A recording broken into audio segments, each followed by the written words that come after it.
Bismillahirrahmanirrahim. Assalamualaikum warahmatullahi wabarakatuh. Alhamdulillah wassalatu wassalamu ala Rasulillah wa ala alihi wa sahbihi wa man wala wa ba'du.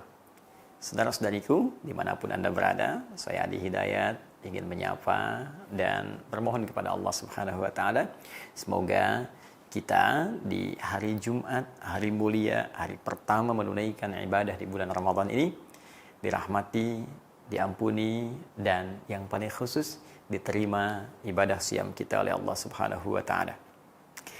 Ramadan adalah bulan yang sangat istimewa. Ibadahnya pun istimewa dan karunia-Nya pun begitu istimewa. Tidak hanya Allah menghadirkan balasan-balasan akhirat yang sangat luar biasa, bahkan menjadikan satu pintu di surga khusus bagi orang yang gemar berpuasa dengan nama Ar-Rayyan itu.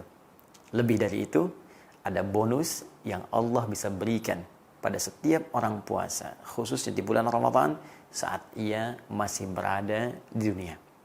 Bonus ini disampaikan langsung oleh Nabi SAW lewat hadis yang diteruskan oleh sahabat Abdurrahman bin Sakhr atau yang kita kenal dengan Abu Hurairah, tercantum dalam Sahih Al-Bukhari, Kitabus Siyam, nomor hadis yang ke-38. Nabi menyampaikan, "Man shama Ramadhana imanan wahtisaban, ghufira lahu ma taqaddama min dhanbi." Man shama Ramadhana, siapapun yang menunaikan puasa Ramadan. Man itu isim mausul, konjungsi menunjuk pada satu pelaku, subjek, kadang-kadang ke objek, tapi bentuknya tunggal, sifatnya terbuka. Artinya bisa lelaki, perempuan, tua, muda, semua terbuka.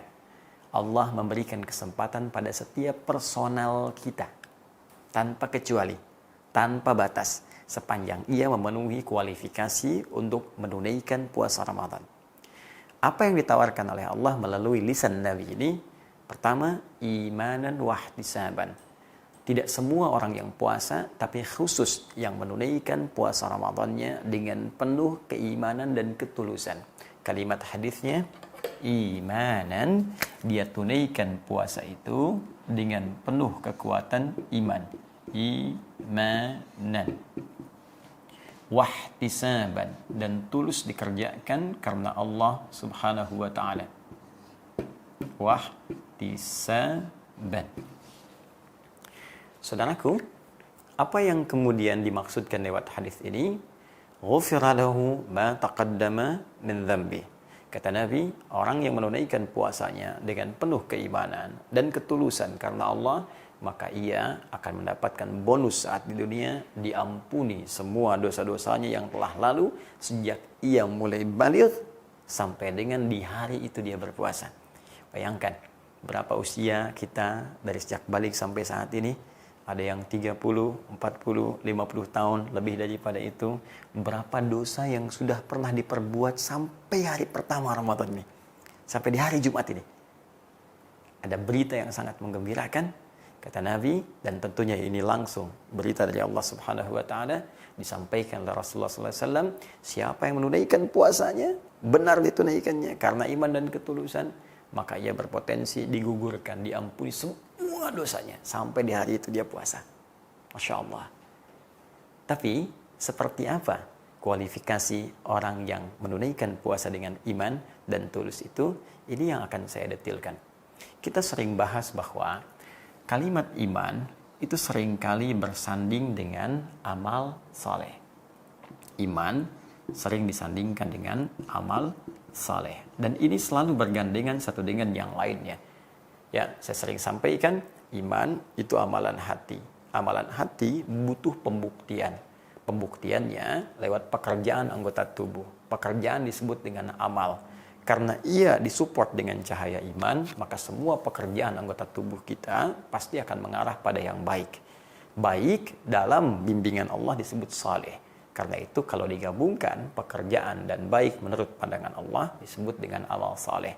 Ya, orang yang beriman maka cahaya dalam hatinya akan membimbing seluruh tubuhnya untuk mengerjakan amal saleh. Karena itulah dalam Al-Quran sering disandingkan kata iman dengan amal saleh. Wal 'asr innal insana lafi khusr. illal ladzina amanu iman wa amilus solihat. Iman bersanding dengan amal saleh. Dalam rumus tafsir, jika ada ayat dalam Al-Quran atau bahkan keterangan Nabi Sallallahu Alaihi Wasallam menyebutkan kata iman dalam bentuk apapun, bisa kata benda kah, kata kerja kah, jika dia bersanding dengan amal soleh, maka ini struktur dasarnya. Amal soleh sebagai pembuktian dari iman. Tapi jika kata imannya berdiri sendiri, tidak disebutkan amal solehnya, maka ini dimaksudkan amal soleh ini sudah otomatis terkandung dalam kalimat iman ini, sehingga saking diketahuinya tak perlu disebutkan lagi. Orang beriman pasti beramal soleh. Itu yang dimaksudkan. Ya, seperti firman Allah Subhanahu wa taala di Quran surah ke-52 ayat 21. Surah At-Tur ayat 21 Allah firmankan, "Walladzina amanu wattaba'athum dzurriyyatuhum alhaqna bihim dzurriyyatahum. Wa ma alatnahum min amalihim min syai. Kullu imri'in bima kasabat rahin."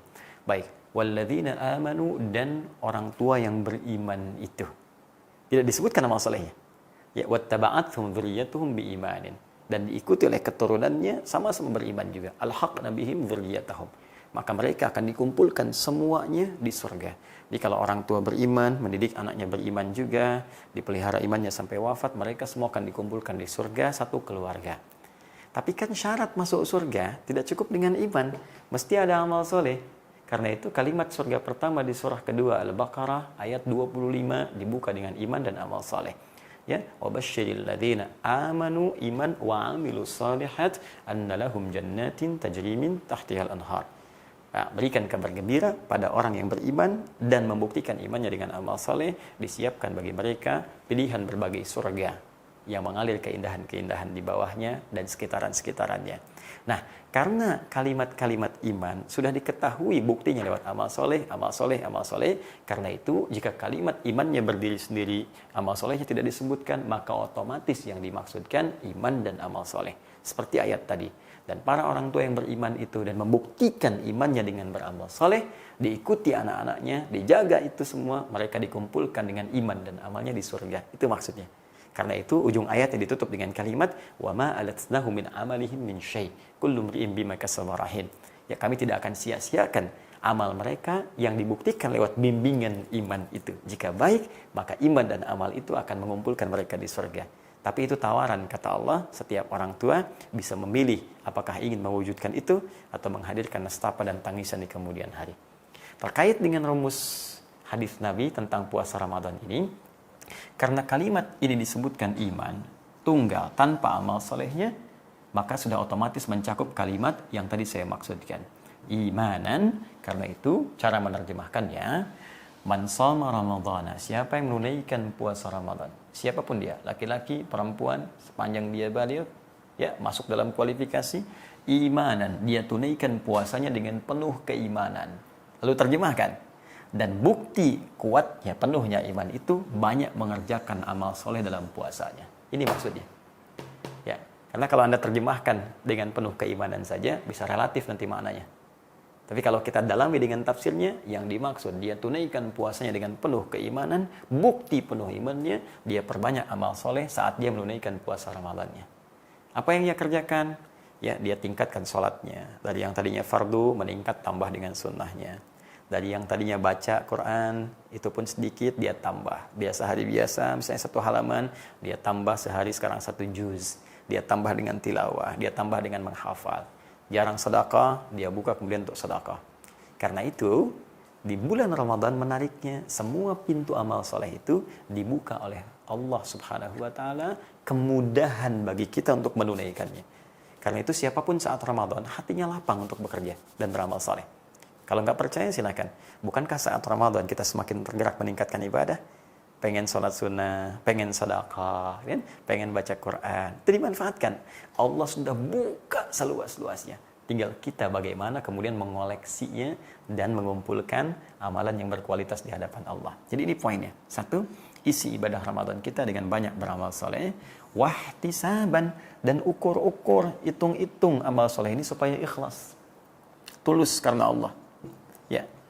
Jangan sampai mau tarawih karena orang tarawih, kita pun tarawih. Karena orang baca Quran, saya pun pengen baca Quran. Ya? Karena orang sedekah, saya pun pengen sedekah. Tidak. Kenapa ini penting kalimat Nabi muncul? Seakan-akan Nabi dengan bimbingan Allah sudah memprediksi akan banyak mungkin orang beramal saat Ramadan, motifnya beda-beda. Ya, mungkin karena motif ingin dipuji, ingin ria, ingin tampil, ingin macam-macam dan sebagainya. Ya, termasuk juga doakan saya dan ustadz-ustadz yang lain supaya kalau ta'lim itu tujuannya benar karena Allah, bukan karena ingin eksis di YouTube, bukan karena ingin cari follower, bukan karena macam-macam. Nah, itu yang paling berbahaya. Ya, jadi ukurannya kalau kita bisa beramal dengan baik, dilakukan dengan tulus, maka dua hal ini cukup kemudian menggetarkan arsy dan menjadikan Allah memberikan anugerah terindah dalam hidup kita dan petualangan kehidupan kita di dunia ini dengan mengampuni semua dosa-dosa kita yang pernah kita kerjakan saat di puasa itu. Maka dua hal ini bisa menggugurkan dosa yang pernah kita kerjakan selama hidup kita dalam periode balik sampai hari pertama Ramadan ini. Siapa yang tidak berminat? Kalau Anda bertanya, masa sih Ustadz? Sudah, kaidah ini tuntas. Kalau sudah Allah yang sampaikan, Nabi yang kemudian menyampaikan, menegaskan kembali atas petunjuk Allah itu, maka tidak perlu ada keraguan. La raiba fi, jangan pernah ragukan.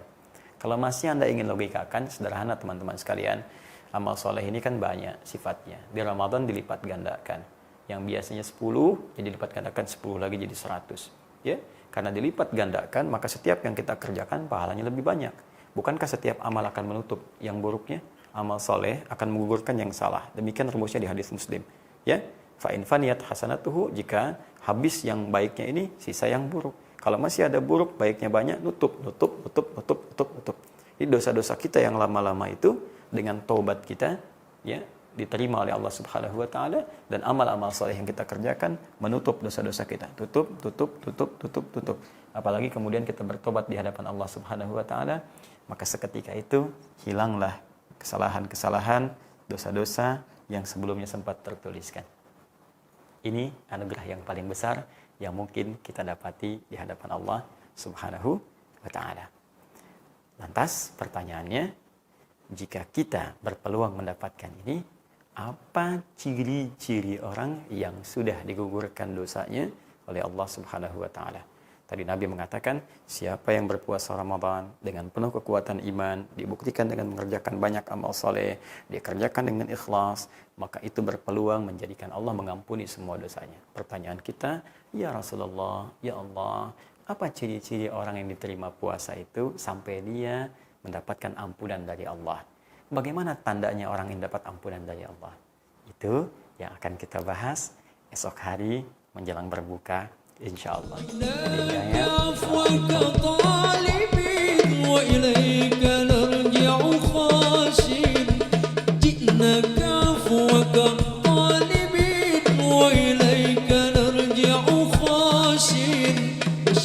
عليك